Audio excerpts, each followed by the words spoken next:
आज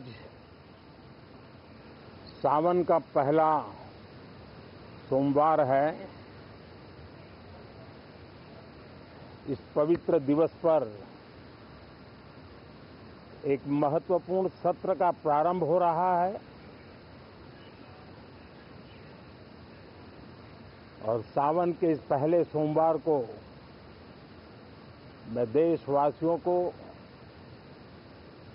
बहुत बहुत शुभकामनाएं देता हूं।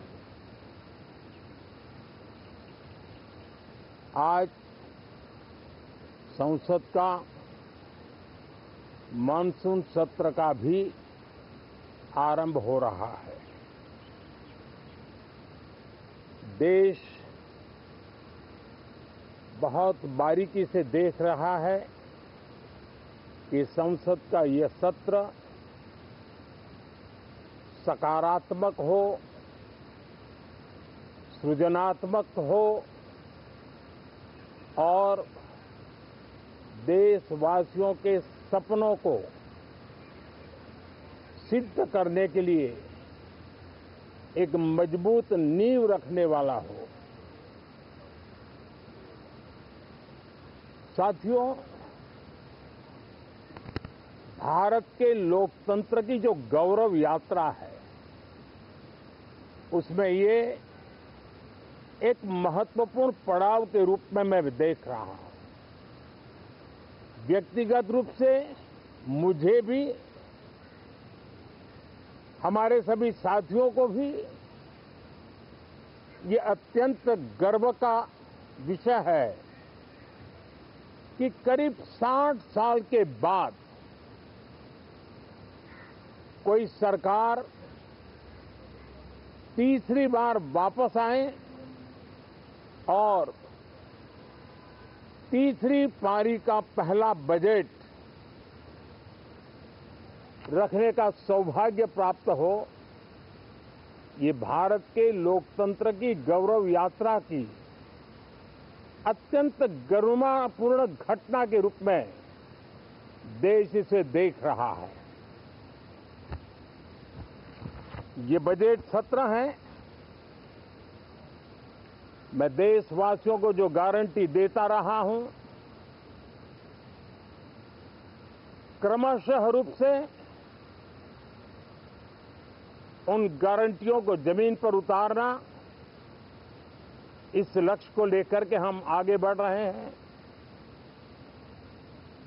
ये बजट अमृतकाल का एक महत्वपूर्ण बजट है। हमें 5 साल का जो अवसर मिला है, आज का बजट हमारे उन 5 साल के कार्य की दिशा भी तय करेगा और ये बजट 2047 जब आजादी के 100 साल होंगे तब विकसित भारत का जो हमारा सपना है, उस सपने को पूरा करने की मजबूत नींव वाला बजट लेकर के हम कल देश के सामने आएंगे। हर देशवासी के लिए एक गर्व की बात है कि भारत बड़ी इकोनॉमी वाले देशों में सबसे तेज गति से आगे बढ़ने वाला देश है। गत 3 वर्षों में लगातार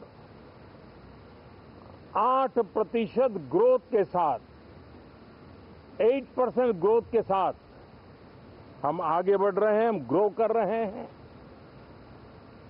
आज भारत में पॉजिटिव आउटलुक, इन्वेस्टमेंट और परफॉर्मेंस एक प्रकार से अपॉर्चुनिटी की पीक पर है। ये अपने आप में भारत की विकास यात्रा का एक अहम पड़ाव है। साथियों, मैं देश के सभी सांसदों से किसी भी दल के क्यों न हो, मैं आज आग्रहपूर्वक कहना चाहता हूं कि हम गत जनवरी से लेकर के हम लोगों के पास जितना सामर्थ्य था, उस सामर्थ्य को लेकर के जितनी लड़ाई लड़नी थी लड़ ली। जनता को जो बात बतानी थी बता दी। किसी ने राह दिखाने का प्रयास किया, किसी ने गुमराह करने का प्रयास किया, लेकिन अब वो दौर समाप्त हुआ। देशवासियों ने अपना निर्णय दे दिया। अब चुने हुए सभी सांसदों का कर्तव्य है, सभी राजनीतिक दलों की विशेष जिम्मेवारी है कि हमने दल के लिए जितनी लड़ाई लड़नी थी लड़ ली।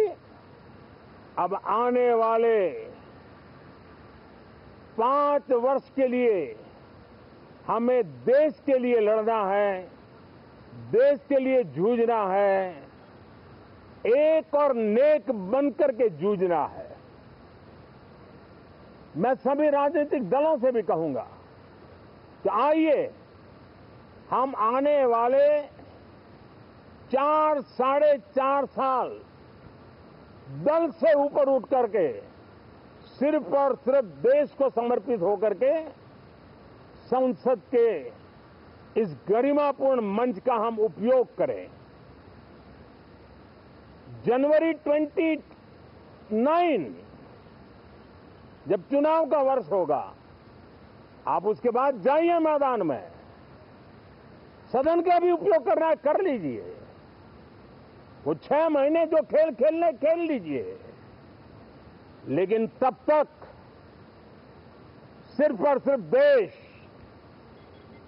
देश के गरीब, देश के किसान, देश के युवा, देश की महिलाएं, उनके सामर्थ्य के लिए, उनको एम्पावर करने के लिए जन भागीदारी का एक जन आंदोलन खड़ा कर करके 2047 के सपने को पूरा करने के लिए हम पूरी ताकत लगाए।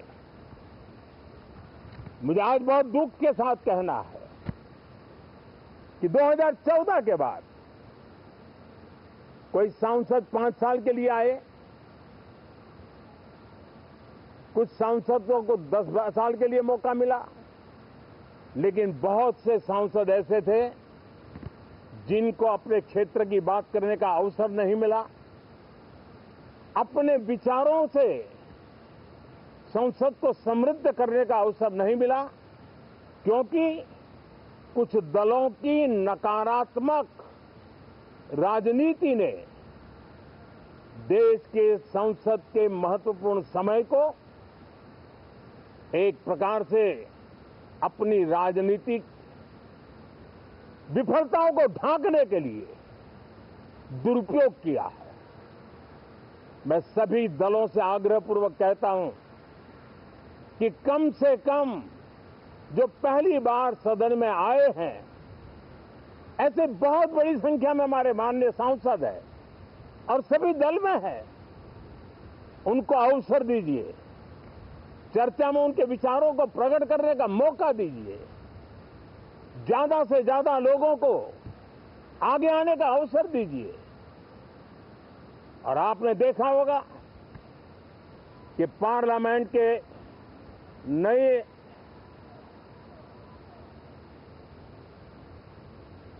संसद गठन होने के बाद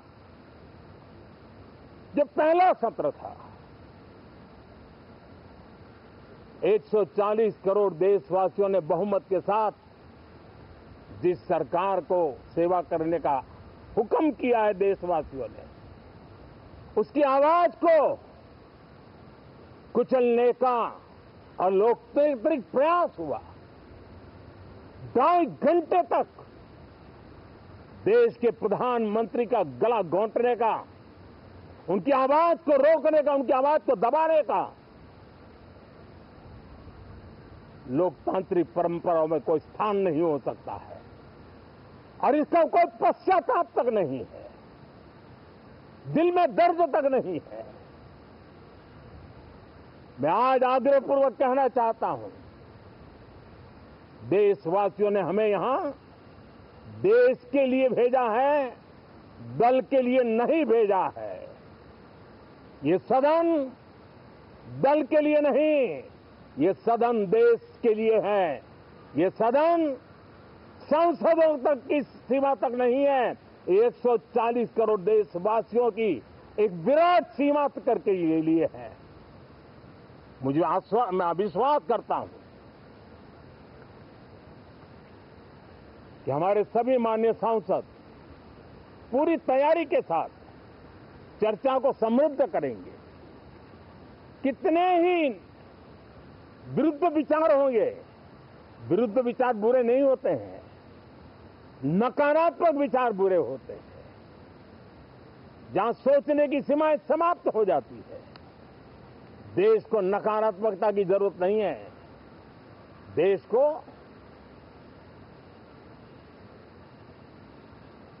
एक विचारधारा, प्रगति की विचारधारा, विकास की विचारधारा, देश को नई ऊंचाइयों पर ले जाने वाली विचारधारा से हमें आगे बढ़ाना होगा।